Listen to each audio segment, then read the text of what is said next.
Oh, hold your wheesht and lend an ear, lads. This is what the map in Crimson Desert should look like, right? Then there's mine. 40 odd hours into the game. How can this be? I hear you ask. Well, I may have taken LARPing as a wrestler in Crimson Desert a wee bit too seriously. I fixed the situation though, and I'm having the time of my life. It did take a bit of effort to rectify that predicament, but we're getting ahead of ourselves, aren't we? The name's Cliff. Cliff McDuff. I used to be an adventurer just like yourself, until I took an arrow to the gut. But come closer, weary traveler, and allow me to spin the yarn of how I suplex my reputation into the ground. Cliff understands that his clan, the Greymanes, can fight with bows and arrows, swords and shields, but there's an added bonus that sets them apart from the other clans. It is said that the Greymanes fight like warrior poets. Like true full-blooded Scotsmen. Like dogs! That's the Highland way. Aye, and that's why I piqued Cliff's interest. Is it possible to master this power? He asked with bated breath. In short, yes. Just play until you're a couple hours in, then start farming and dumping nearly every skill point into stamina and grappling. You'll be a natural in no time. A simple task, but there's more to it than that. As I spoke to earlier, there's a reason the map looks like a bloodstain. Progressing a couple of hours into the game, the world truly opens up after you receive your wings. While exploring, you can use your sword to find these things known as abyss artifacts which dot the map. Pick them up, and they give you a challenge that once completed, gives you a skill point. Dump a shit ton of these points into stamina and grappling, and get some other useful skills like dodging away while being attacked. Very useful against bullshit bosses. But you keep growing your power. You act like a ball bag walking NPCs off the census. Then you take it a wee bit too far by RKOing a guard out of nowhere. Excuse me!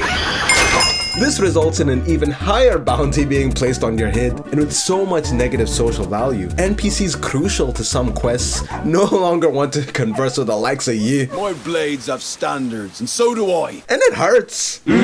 So you leave the region and land somewhere in the Crimson Desert, trying your best to buy your way back into the hearts of the NPCs. But as said earlier, there's more to it than that. Let me explain. After about 3 hours into this saga, we meet this noble. He asks us to help him clear out his quarry that's been overrun by bandits. So, okay, sure, I've got nothing better to do. We're here, and we could clear out the bandits first, but instead we go straight into an argument with this Mecha Man over here. Oh yeah! It didn't wait for a proper introduction. It turns me shins into fine haggis. It's sending me to meet my ancestors prematurely. No! It even hates the long distance relationship, so it'll rectify that by burrowing on the ground. Rectify is an interesting word in this situation. Sounds vaguely anal. Which is exactly what the Bampot gave us. Oh, you can't be serious, you got me. Though it was a simple moveset, I literally have 12 gigabytes of recording of this Bampot turning me into past tense. But after a couple of hours of experience, we're locked the fuck in. We dodge out of the lunge. Anytime we're getting stun locked, we dodge away. We can't be greedy with the attacks, and we can't be a coward either. Slash dip, we chip away at its health bar to the point it's only got a tiddlywink left. Then this ball bag burrows on the ground, and when it reaches surfaces, I run instead of dodging. I run instead of dodging, and it turns us into a was. Or so it thought. We're back from the grave. It's Cliff Phase 3. I'm back, bitches! What? Huh? Happy feet!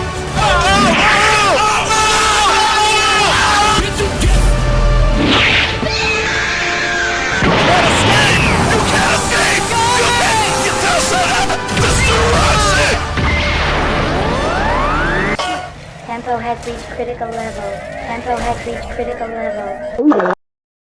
I don't know, was that first try? And we cleared the quarry shortly thereafter. And I must inform you that I don't condone violence against generic characters.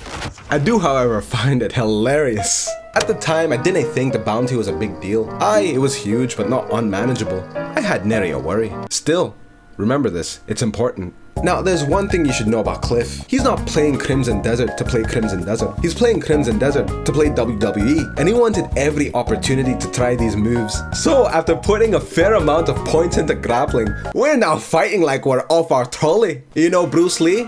Now get ready for Bruce Wallace. Knockout!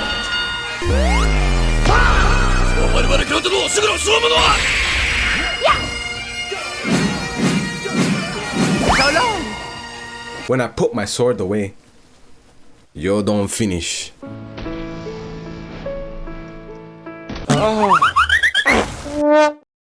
finally trying out for WWE, and the moment the gong hit, I went absolutely mental. A great slam and action.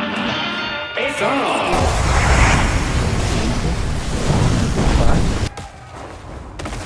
Are you that does not comply with the Apparently in the arena they call it disqualified. I call it poetic warfare. Agree to disagree. But this event was enough to piss everyone off. No one wanted to talk with us. And that stung. The gong in the arena didn't start a fight. It started an exile. We could have chosen to do our time for our crime, but instead I chose to leave the region, pay off the bounty, and we find ourselves in the titular Crimson Desert. Among the many things that are possible in Crimson Desert, clearing outposts for silver is one of them. And we tried this, but the problem is, where we're at right now, we shouldn't be. Over half the enemies in this region will vigor check you off the list of persons actively consuming air. Being underleveled, a typical encounter with these lads goes something like this. But after a few hours of getting the gist of combat, I finally got to the point where I'm holding my own against a swarm of enemies. Let me show you how he got beat. I'm gonna beat the shit out of you. He's beginning to believe.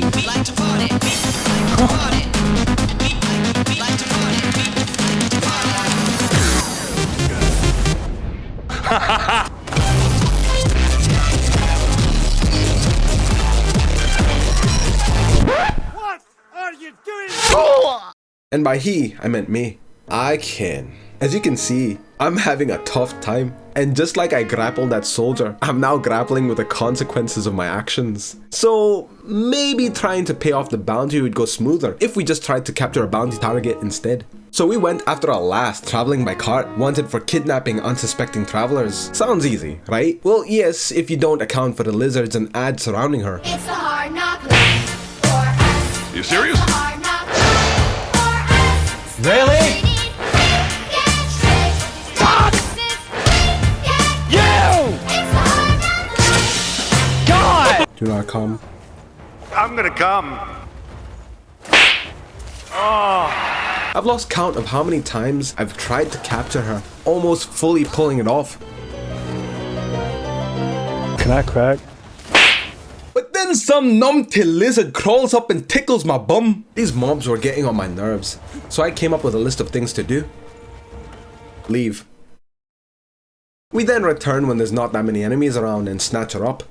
Pure Barry. And finally, we got our bounty. We hand her in and it's finally done. Having spent 4 hours in a region that's most unkind and harsh, we finally made enough money to go back to Hernand and pay off the price on our head.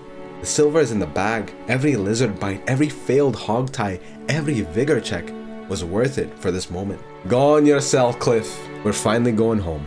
On the way back to Hernand, I thought of how big and beautiful this world is, and how little I've interacted with it so far. There's still more to see, more to explore, new mounts to acquire, but perchance that may be a story for another time. Anyway, we stopped by the church and paid it all off, and finally, we can continue the NPC quests. It was a tough journey, but after 40 odd hours, I can comfortably say, while I've been taking LARPing as a WWE wrestler in Crimson Desert a wee bit too seriously, I fixed the situation, and I'm having the time of my life. It did take a bit of effort to rectify that predicament, but I'm getting ahead of myself. The name's Cliff McDuff. I used to be an adventurer just like yourself until I took an arrow to the gut. But come closer, weary traveler, and allow me to spin the yarn of how I suplexed my reputation into the ground.